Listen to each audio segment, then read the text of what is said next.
Welcome, everybody, to Around the Block with Mike Knoxxx. I am your host, simply Mike Knoxxx, people. And here's the great part about today. Here's the great part about what this season is. Around the Block with Mike Knoxxx is simply put the best review show on the market. Why is that? Because we're going to talk Monday Night Raw every single week right here on this program to give you a little bit of taste of what happens on Monday Night Raw this past week. I cannot wait to talk about it because simply, guys, I thought Raw was absolutely good last night. I mean, what could we not expect? I mean, I'm not sure if Triple H has already taken over the lead from Vincent Keenan McMahon, a.k.a. VKM himself, but right now, Raw seems to have had some kind of stamp put on it that we have not seen in quite some time on, frankly, the A-list show, people. I mean, what could we not get last night? Let's just be here. Let's be honest. Let's be serious for one moment, okay? It starts off clearly with paying respect with a moment of silence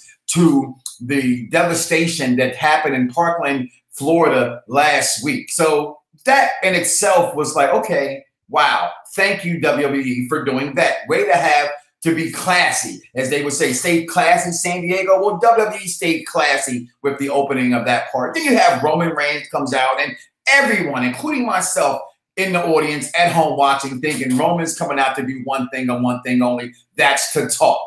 He comes out, Roman, what, 5 minutes? All of a sudden, Seth Rollins' music hits, and it's a match. No one knew this was coming. It just happened, and it was a gauntlet match. For what reason? Just to give you pro wrestling. No outcome, no going in number 2, no going in last, because all that has already been established, but just frankly out there to give you a good wrestling match and see who is the best. And can we ask for any more than that? We have complained as wrestling fans. We have complained everywhere you can be about how we're tired of all the fluff and not getting enough action. We got just what we asked for.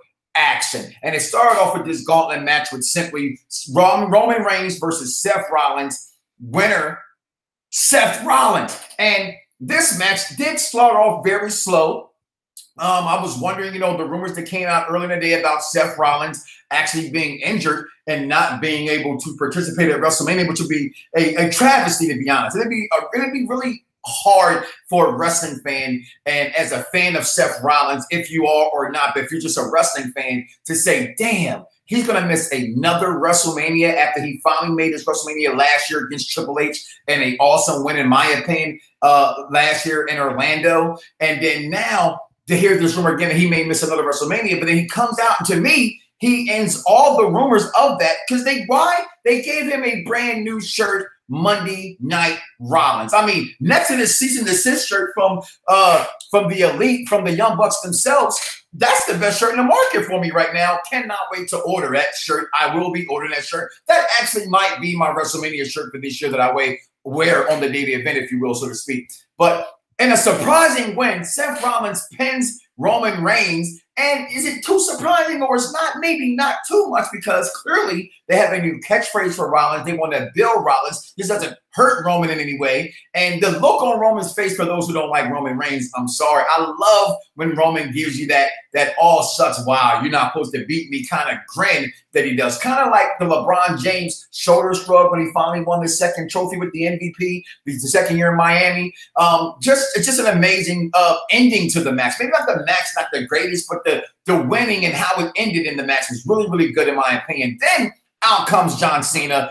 Everyone's ready to like, oh, Cena's going to win this one. And in a really good match, going about an hour for Seth Rollins to put an end to the myth of the rumors of him being hurt. He just wrestled in an hour-long match. So again, this is why I have the hashtag death to dirt sheets. I just don't believe in them. I just don't. Everyone out here, you, me included, if you're like me, you're an intelligent wrestling fan. It's not hard to like formulate an idea. It's not hard to formulate a storyline and where you think the next story is going to go. It's not hard to look at the dots, connect them the way the WWE is giving you that map to open up to the end of knowing what's going to happen in the matches. So it's not hard for me to believe, or it's very hard for me to believe, rather, the nonsense that I hear and read on the internet. So I really don't subscribe to them, especially this time of year. It's WrestleMania season, the Granddaddy of them all. Let's just be surprised. And in this match, having John Cena come out, you're thinking he's going to win this match. No, he kicks out of the FU, okay? Then he doesn't tap out to the STFU. Yeah, I'm calling it what they don't call it anymore. Oh, well, it's my show. You don't like it? Listen anyway. But he beats John Cena. And I'm sitting here like, wow. And then let's go take a couple steps back before we take 2 steps forward. I love when the matches are over last night. I'm not sure if they're going to continue this because it was so much wrestling. They still had to give you storyline. And how do they give you storyline? Again, the hashtag wrestling is storyline. They give it to you by having a picture-to-picture box where you have a backstage interview with the losers of the match. It was, I just love that about the show last night. Look, the smile on my face cannot go away. Some people say, oh, that it might have been too much overkill. I didn't think it was too much overkill last night. I thought it was absolutely perfect how it was playing. This took up the entire show for 2 hours. Then John Cena comes out. Like I said, he beats John Cena. Then out comes WWE. For those who don't know that that's not Raw Wrestling Entertainment. That's Walking with Elias, which I've been a fan since NXT, since day one. Okay, I call him the Macho Man's and Miss Elizabeth's love child that no one ever knew about because he looks like the Macho Man. He comes out, he beats Seth Rollins. Not a surprise there.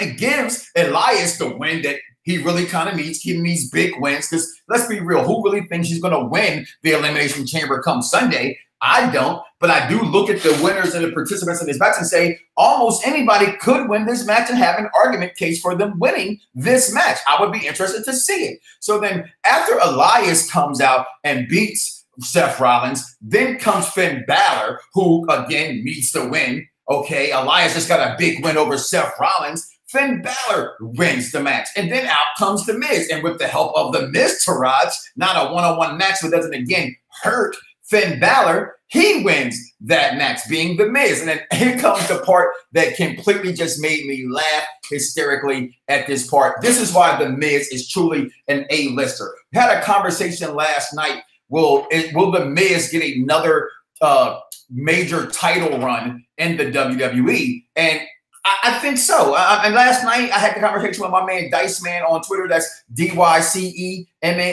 on Twitter. I thought to myself, no, I don't think, maybe a WWE run, but not the Universal title. And here is why. When SmackDown first got the WWE title, we were like, oh, wow, they're giving the major title, the #1 title, to SmackDown.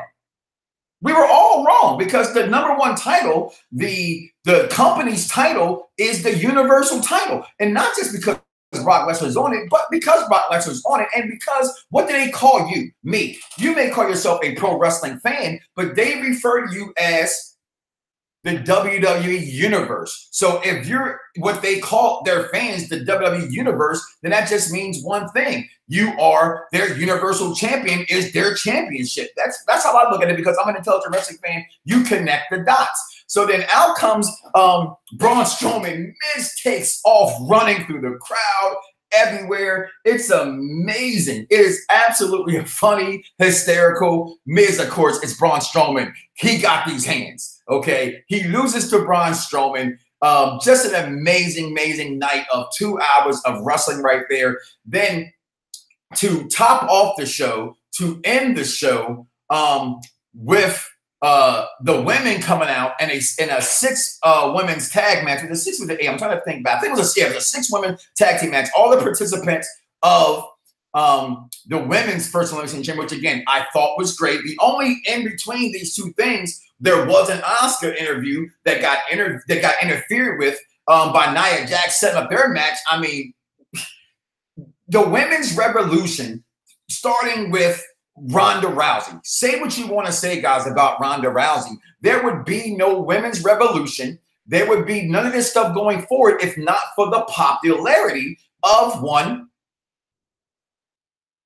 Ronda Rousey. I mean, let's just be real here. Her success her books, her movies, the rise to success that she had in the UFC is what garnered the WWE and other companies to say, wow, let's do this. I'm not taking it from TNA Impact Wrestling, who had already started these kind of things, but they don't get the notoriety. They don't get the mainstream appeal that Ronda Rousey obviously got in the WWE, obviously captures every time because who they are being the machine. So with Ronda Rousey starting to put all this stuff in motion, I'm a fan of this. Just to take another 2 steps back before we continue to go 2 steps forward. I am a huge Ronda Rousey supporter, and the fact that I think it's best for business. Pun completely intended there, because you bring in Ronda Rousey and people, oh, see what happened in her past in UFC. Hey, I put out the memes. I know what happened to her. I thought it was hilarious. I actually picked Holly Holmes to beat her. But here's the caveat to all this, guys. If you know anything about the sport of MMA, you know anything about Ronda Rousey and what she did, it doesn't take away from her success because she lost in those matches, because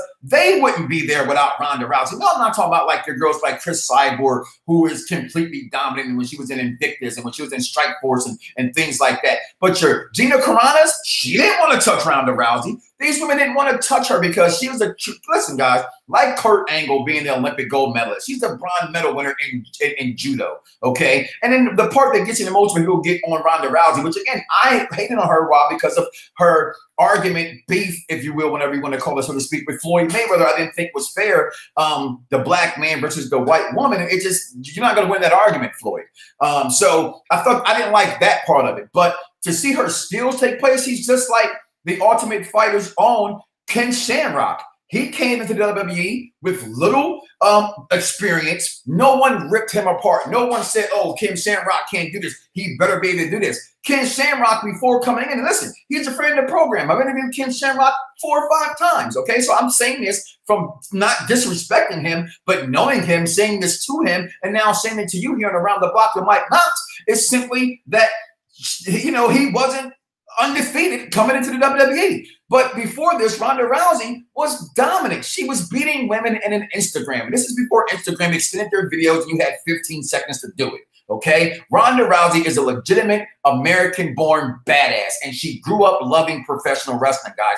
Give her the credit. Now, taking my 2 steps back forward to Monday Night Raw with Asuka's interview, getting interrupted by Nia Jax. Love that part. Then that took us into the promos for Chamber coming up this Sunday. They give us this women's match. It was okay, but the story that was being told in this match I thought was beautiful. Again, ending with Alexa Bliss, Mickie James, Virginia's own, on one side. And I'm sorry, guys, because I have my notes and I hit them down there. Here go my part with Asuka. I'm looking. Oh, we did have the match. I'm sorry. I apologize, Dave, because we did have the Bar, okay, take on Wakanda Forever, Titus O'Neil, and Apollo 2. Shout out to Titus O'Neil for retweeting that, by the way. I appreciate that, my good brother. Haven't had a chance to interview you. Will be at WrestleMania. My first WrestleMania back in 20. I had an opportunity to take a picture with you. Hope I can see you. Hey, Fox Sports Radio. Program Director Glenn Thomas, get us on that radio row. We will change Fox Sports Radio 1340 AM forever. I guarantee it. Okay, but yeah, I'll probably come out with the for the Wakanda sign. Listen, was that a pub for the movie? Was that a pub for Black History Month? Guess what? I don't care what the rub of the pub was for. They won the match, and it was awesome to me. So with the pinfall, Apollo and O'Neil win the match. But again, you had you had Alexa Bliss, you had Mandy Moore, and you had you had Sasha Banks, Alexa Bliss, and I'm thinking that was the team. No, here go the teams. I apologize. I just want to write things down. Yeah, Mickie James, Sasha Banks, and Bayley versus Alexa Bliss, Sonya Deville, friend of the program, by the way, interviewed when she was in NXT, and Mandy Rose herself. But here's the part I thought was good, because at the end of the match, Alexa Bliss and Mickie James walk out together after a double DDT that they put on Sasha Banks. Banks and Bayley and James win via submission, but still, Rose, this match it's not the greatest match. It's the story coming out of the match. So overall, I thought the Raw was really, really good. I'm going to stay with that. I think that's what it was. I believe in how good that was. And I liked it. I liked what I saw from this week's Monday Night Raw. It really was a really good show to me. And to move on from that point, this is why we have the Granddaddy of them all. This is the season to believe. If you have not believed in the WWE, try to believe in them now. Why? Because It's WrestleMania season. This is when they're going to give you the best of entertainment and the best of pro wrestling and put the two together. It's like what I tell my people when they listen to the Soul and Sports on BDSR Network. Listen, I'm your $1 Million host. You are the $1 Million audience. And together, like the Wonder Twins know, like the Mega Powers, we tag in and out to become the $1 Million Connection. That's the WWE right now connecting to their audience during WrestleMania season. It is. This is hashtag death to dirt sheets. Hashtag wrestling your storyline. Hashtag those who don't like this time of year, because this is the season to be given, because it's the WrestleMania season. Our holiday is coming. Yes, the season that says I wear the shirt. I know what's going on around the world in New Japan Pro Wrestling and Ring of Honor, and all those things are great. They're tremendous. But right now, it's one season and one season only, guys. It's WrestleMania season. So listen, as my man Jeremy Johns would say, comment below. Let me know what you thought about Monday Night Raw last night. Hey, listen, I'm out of here. Follow me on Twitter about my namesake. You can tell I am loud. I speak loud. So listen, fellas, if it ain't my fault if you're not making it loud, that's on you. Mike Knoxxx, spelled with 3 X's, because like this show Around the Bloxxx with Mike Knoxxx, I am hardcore. Monday Night Raw review, what you think? Peace.